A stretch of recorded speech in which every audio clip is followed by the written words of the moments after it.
Hello and welcome guys, welcome to study social work again. आज हम फिर से स्वागत करते हैं आप सबको एक टॉपिक के ऊपर। आज हम लोग नए टॉपिक नहीं पढ़ रहे हैं, पुराने टॉपिक को फिर से रिवाइज कर रहे हैं। ओके, तो हम लोग आज पढ़ाई कर रहे हैं यूजीसी नेट के लिए। यूजीसी नेट का जो बैच हमारा चल रहा था, यूजीसी नेट चैंपियन 2025 जून वाला, उसमें हम लोग रिवाइज कर रहे हैं अभी। तो रिवाइज वाला सेशन है, आप लोग साथ ही साथ बने रहिए और समझने के प्रयास कीजिए।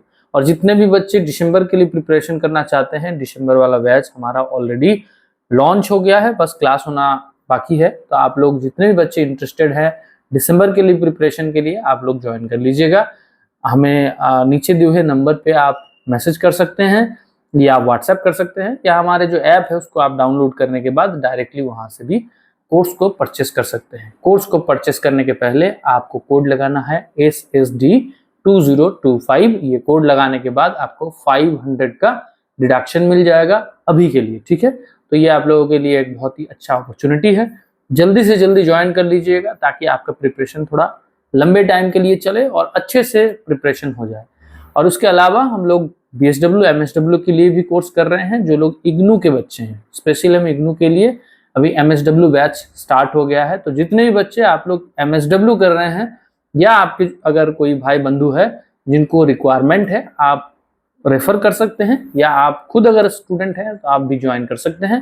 प्रोसेस सेम है, आपको नीचे दिए हुए नंबर पे कॉल करना है या व्हाट्सएप करना है और हमारे ऐप को डाउनलोड कर लेना है। ऐप को डाउनलोड करने का जो लिंक है वो हम नीचे आपको प्रोवाइड कर देंगे, उसी लिंक से आपको ज्वाइन कर लेना है। कोई भी जो एंड्रॉयड यूजर है उनके लिए भी, जो iOS यूजर है या जो वेब से पढ़ाई करना चाहते हैं विदाउट डाउनलोडिंग द ऐप, सबके लिए अवेलेबल है नीचे लिंक। और डे टू डे में कनेक्ट रहने के लिए आप टेलीग्राम एंड व्हाट्सएप चैनल को ज्वाइन कर सकते हैं, उसका भी लिंक आपको नीचे मिल जाएगा, जहां पर हम डेली बेसिस पे MCQs प्रैक्टिस करते हैं, कुछ फ्री नोट्स प्रोवाइड किया जाता है, जॉब का नोटिफिकेशन दिया जाता है। तो आप किसी भी सेक्शन से हैं, आप सोशल वर्क सीखना चाहते हैं, एंथुजियस्ट हैं, जॉब ढूंढ रहे हैं या पढ़ाई कर रहे हैं, सबके लिए एक ही प्लेटफॉर्म स्टडी सोशल वर्क। चलिए देखिए, पढ़ाई कर रहे हैं आज हम लोग nature and development of social work. Nature and development of social work जो काफी इंपॉर्टेंट चीज है और यहां से सवाल बहुत आता है। अगर हम यूजीसी नेट के लिए बात करें, यूजीसी नेट के बारे में बात करेंगे, तो यहां से हर साल 4 क्वेश्चन आने का चांसेस होता है, 4 क्वेश्चन। और ये 4 क्वेश्चन, नंबर ऑफ क्वेश्चन जो है वो काफी ज्यादा है, क्योंकि यूजीसी में एक एक नंबर के लिए लोग तरस जाते हैं और एक एक नंबर के लिए आपका कट ऑफ बहुत ऊपर और नीचे जा सकता है। इसीलिए इस यूनिट को हम लोग, एकदम इनिशियल लेवल का यूनिट है, तो हम लोग इसको अच्छे तरीके से पढ़ लेंगे, कोई कंफ्यूजन ना बचे, ऐसा कंडीशन हम बना के चलेंगे। ओके, तो आपको जो चीजें मैंने बताया कि 4 क्वेश्चंस यहां से आने का चांसेस है, हर साल 4 क्वेश्चन आता है, तो 4 क्वेश्चन बहुत बड़ा होता है। और इस यूनिट से ना बहुत ज्यादा चीजें पढ़ने के लिए भी है नहीं, जो भी चीजें आप इनिशियल लेवल पे है वही चीज का है, लेकिन हाँ यहाँ से जो क्वेश्चन आता है वो थोड़ा सा पजल करने वाली होता है। लेकिन क्योंकि यहाँ से आपको अप्लाइड वाला सवाल पूछा जाता है मोस्टली, कुछ जगह पे फैक्चुअल बेस्ड सवाल भी पूछा जाता है, लेकिन उसका नंबर्स जो है वो कम है। तो आपको चीजें बहुत अच्छे तरीके से समझना है और मैं पूरा आप लोगों का ख्याल रखूंगा कि किस तरीके से सबसे इजीएस्ट वे में आपको समझाया जाए, टॉपिक को बिल्कुल ही पानी बराबर क्लियर किया जाए। ओके, सो देखिए, थोड़ा मेरा आज गला खराब है, गला बैठा हुआ है, तो हो सकता है मेरा थोड़ा मुझे नहीं मालूम कैसा वॉइस साउंड कर रहा है, लेकिन एडजस्ट कर लीजिएगा। ओके, सो देखिए, नेचर एंड डेवलपमेंट के बारे में अगर हम पढ़ेंगे तो सबसे पहले जो चीज हमें समझना है वो है meaning and definition of social work. ठीक है, और ये काफी आसान सवाल है, काफी इनिशियल सवाल है, लेकिन क्या होता है, हम लोग इनिशियल चीज को छोड़ देने के कारण छोड़ देते हैं। अल्टीमेटली एक टाइम के बाद हमें लगता है हमें सब कुछ आता है और हम लोग उस चीज को छोड़ देते हैं। तो ये छोड़ने के कारण से क्या हो जाता है, फिर मिस हो जाता है टॉपिक और वहां से ही सवाल आएगा, फिर उस क्वेश्चन को हम क्लियर ही नहीं कर पाते हैं। ओके, तो देखो मैं क्या बात कर रहा हूं, the meaning and definition of social work. Meaning and definition of social work के बारे में अगर हम बात कर रहे हैं, ये मोटा लग रहा है बहुत पेन मुझे, अब कैसा लग रहा है, ये भी एक ही है, हाँ अब शायद ठीक है। हाँ okay, so meaning and definition of social work में अगर हम पढ़ेंगे तो पहले हमें क्लियर करना पड़ेगा कि मीनिंग क्या है। देखिए पहले ये जो मीनिंग हम बात कर रहे हैं वो बहुत ही कॉमन और लेमन लैंग्वेज में लिखा हुआ है, और कुछ हम स्पेसिफिक डेफिनेशन के बारे में भी पढ़ लेंगे। ओके तो देखिए पहले कॉमन डेफिनेशन को हम पढ़ लेते हैं कि social work is a profession and academic discipline that aim to improve the quality of life and well-being of individuals, group, community. It works to address social problems, promote social justice, empower people, especially those who are vulnerable, oppressed or living in poverty. ये बहुत simple way में इसको लिखा गया है, बताया गया है कि सोशल वर्क ऐसा एक प्रोफेशन है या एकेडमिक डिसिप्लिन है जिसमें हम क्या बात कर रहे हैं, जहां हम बात करते हैं क्वालिटी ऑफ लाइफ को चेंज करने के बारे में। देखिए सोशल वर्क में अगर हम पढ़ेंगे, पहले हम लोग पहले ना थोड़ा मेथड को समझ लेते हैं। यहां हम लिख रहे हैं मेथड्स। ओके सो मेथड्स के बारे में अगर हम पढ़ेंगे तो मेथड्स में देखिएगा कि हमारे पास दो तरीके का मेथड्स है, एक है प्राइमरी मेथड्स और एक है secondary methods. Okay primary methods और सेकेंडरी मेथड्स। प्राइमरी मेथड के अंदर क्या आता है, प्राइमरी मेथड के अंदर आता है केस वर्क, ग्रुप वर्क और कम्युनिटी ऑर्गेनाइजेशन। ठीक है सेकेंडरी मेथड के अंदर आ जाता है सोशल रिसर्च, सोशल एक्शन और वेलफेयर एडमिनिस्ट्रेशन। ठीक है नाम को अच्छे अच्छे तरीके से याद रखिएगा। ठीक है क्योंकि कभी कभी हम लोग सोशल कम्युनिटी ऑर्गेनाइजेशन ना बोल के कम्युनिटी डेवलपमेंट बोल देते हैं, और वेलफेयर एडमिनिस्ट्रेशन ना बोल के हम लोग क्या बोल देते हैं, वेलफेयर ओरिएंटेशन। तो दोनों का शब्द में अगर हम डीपर लेवल पे जाएंगे तो फर्क आ जाता है, इसीलिए आप लोगों को अच्छे तरीके से टर्मिनोलॉजी को यूज करना है। ठीक है एक है case work, group work, community organisation, social research, social action, welfare administration. और ये मैं क्यों बता रहा हूं, क्योंकि देखिए यहां पर जितने भी मेथड्स हम बात कर रहे हैं उस मेथड्स में ज्यादातर जगह पे क्या बात किया गया है, ज्यादातर जगह पे बताया गया है ह्यूमन डेवलपमेंट के ऊपर। ठीक है ह्यूमन डेवलपमेंट के बारे में बात किया गया है। और यहां पर देखिए नीचे अगर हम जाएंगे तो लिखा जाएगा कि सोशल प्रॉब्लम्स को भी सॉर्ट आउट कर रहे हैं। तो जब हम बात कर रहे हैं ह्यूमन प्रॉब्लम को लेके और यहां पर हम बोल रहे हैं सोशल प्रॉब्लम, तो सिर्फ और सिर्फ क्या ह्यूमन का प्रॉब्लम ही सोशल प्रॉब्लम है?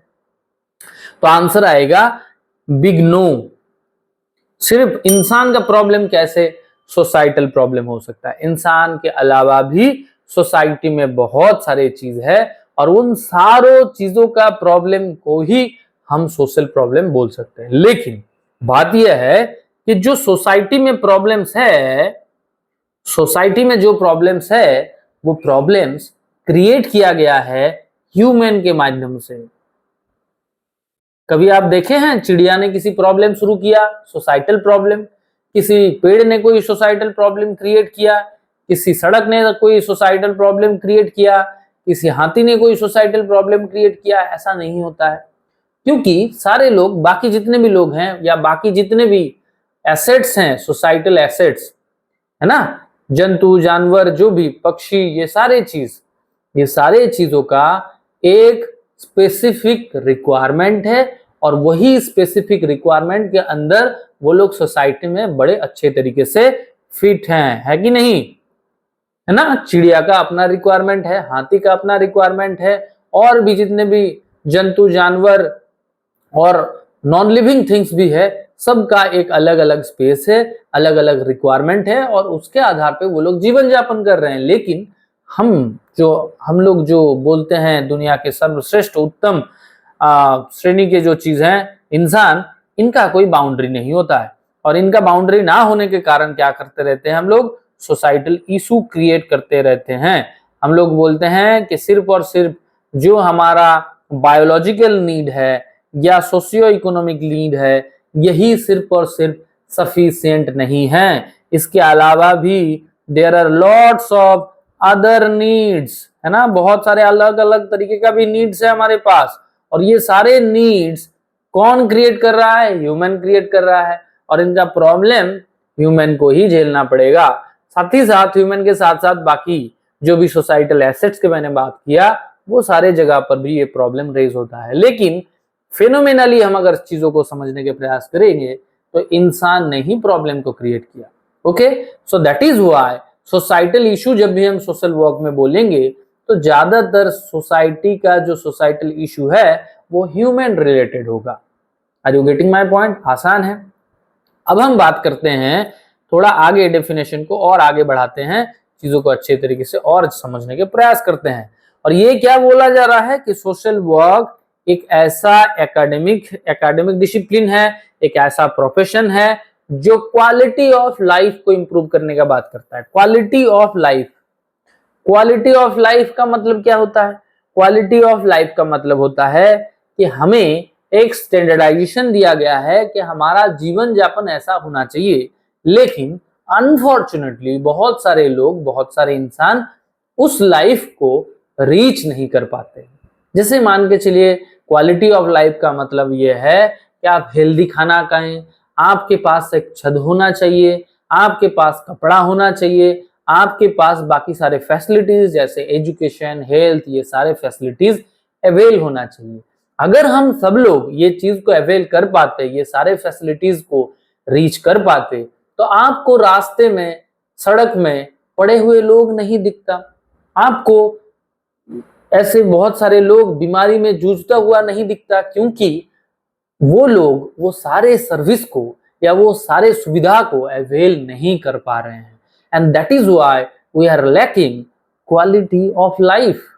हम लोग क्वालिटी ऑफ लाइफ तक पहुंच नहीं पा रहे हैं। समझ पा रहे हैं ये चीज? तो इसीलिए सोशल वर्क ऐसा एक प्रोफेशन है जिसके माध्यम से हम क्वालिटी ऑफ लाइफ को रीच करने की कोशिश कर रहे हैं।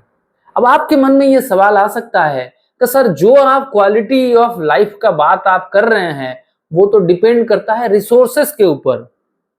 रिसोर्सेस के ऊपर, रिसोर्सेस का मतलब क्या है?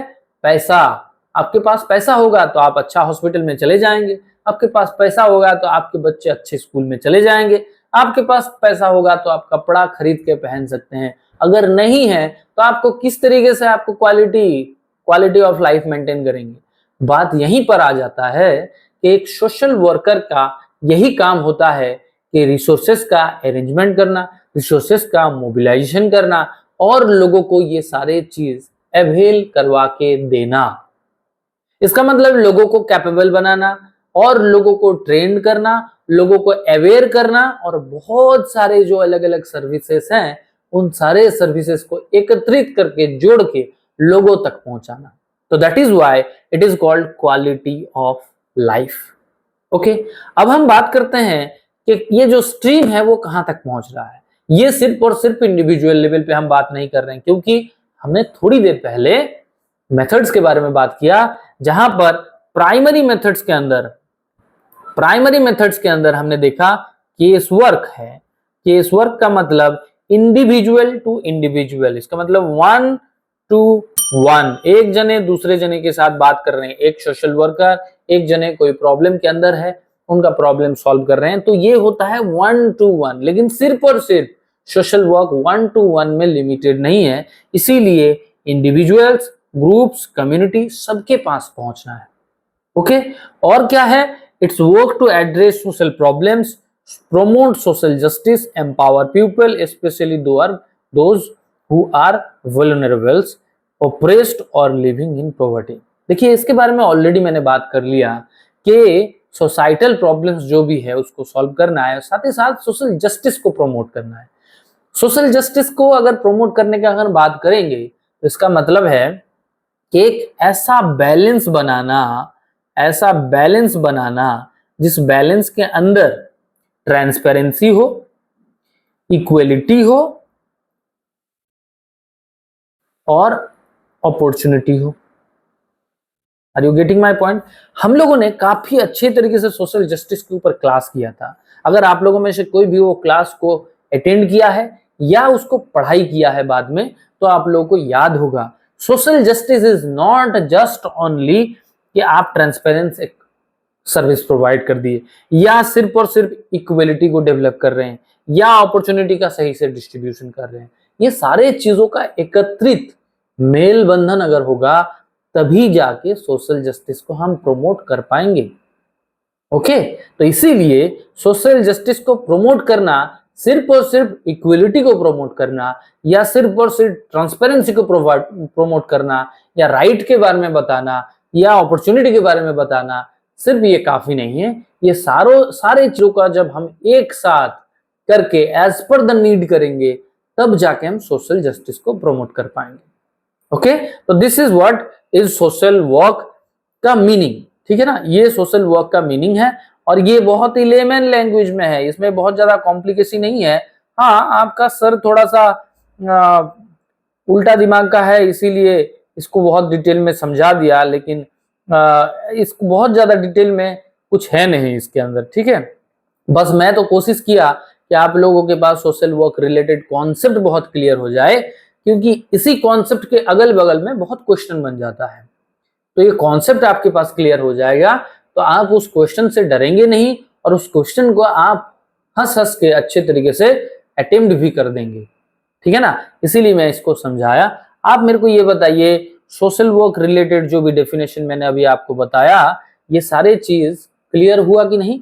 आगे हम लोग क्या करेंगे, सोशल वर्क के कुछ स्पेसिफिक डेफिनेशन पढ़ेंगे, फिर हम पैटर्न को पढ़ लेंगे, फिर हम बेस को पढ़ लेंगे, नेचर को पढ़ लेंगे, प्रिंसिपल को पढ़ लेंगे, हिस्ट्री को पढ़ लेंगे, और आज का जो यूनिट है उसको हम कोशिश करेंगे आज एक बार रैप अप करके खत्म कर देने के लिए। ठीक है,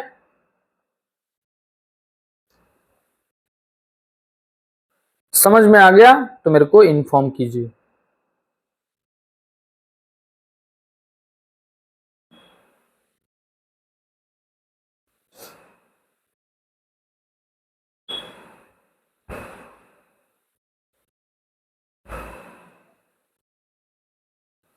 ठीक है, ओके, सब लोग एमसीक्यूज को अटेम्प्ट कर रहे हो ना?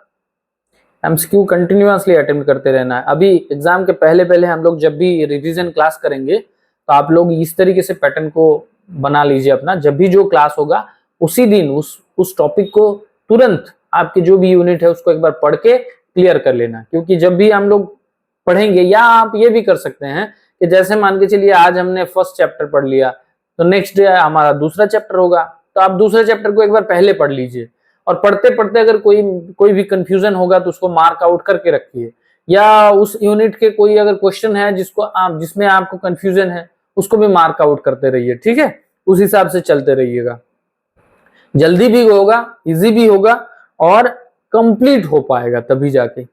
चलिए, अभी हम लोग क्या कर रहे हैं, एक international federation of social worker IFSW, ये एक ऑर्गेनाइजेशन है, आप सब लोगों को पता है, international federation of social workers.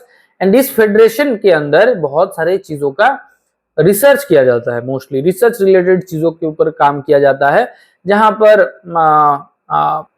पर सोशल वर्क के नए नए लॉज क्रिएट होता है, नए नए डेफिनेशन क्रिएट होता है, इस तरीके का चीजें करते हैं। क्योंकि एक ग्रुप ऑफ पीपल जो लोग सोशल वर्कर हैं वो लोग ये ऑर्गेनाइजेशन को चलाते हैं, और हर एक कंट्री में उनका एक नेशनल लेवल का भी फेडरेशन होता है। International federation of social work के अंडर में नेशनल लेवल ऑफ फेडरेशन, तो इनके अंडर में एक सोशल वर्क का डेफिनेशन दिया गया है।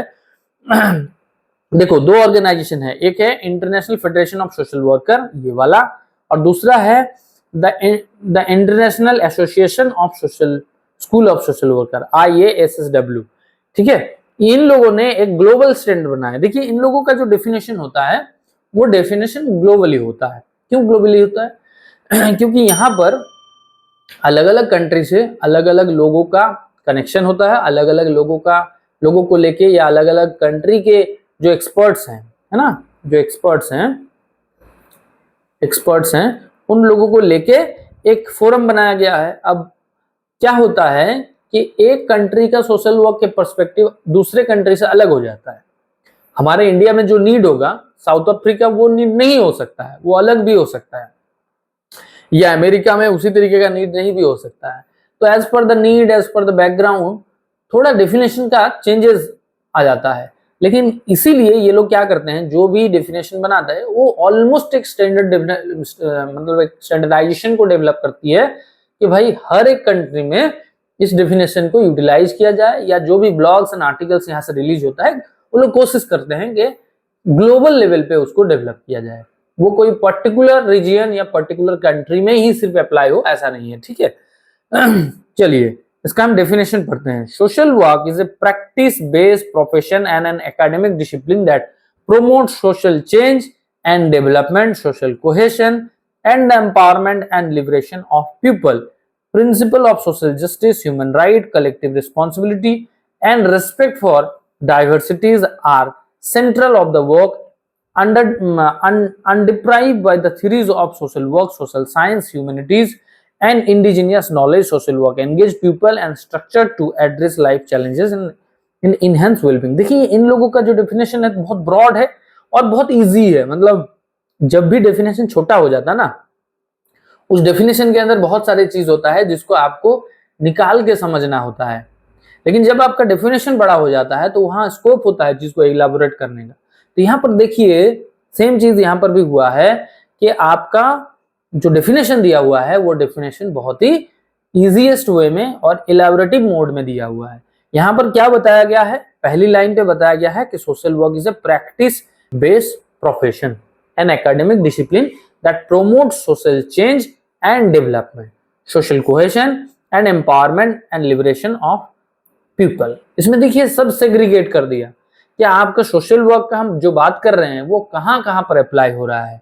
सोशल चेंज के लिए, डेवलपमेंट के लिए, सोशल कोहेशन के लिए, एम्पावरमेंट के लिए, लिबरेशन ऑफ पीपल के लिए, ये सारे जगह पे हम सोशल वर्क पे अप्लाई कर रहे हैं। तो अल्टीमेटली जो सोशल डेवलपमेंट है, सोसाइटल अपब्रिंगिंग, इस तरीके का टर्म है, अम्ब्रेला टर्म, उसको यहाँ पर एक्सप्लेन किया गया है।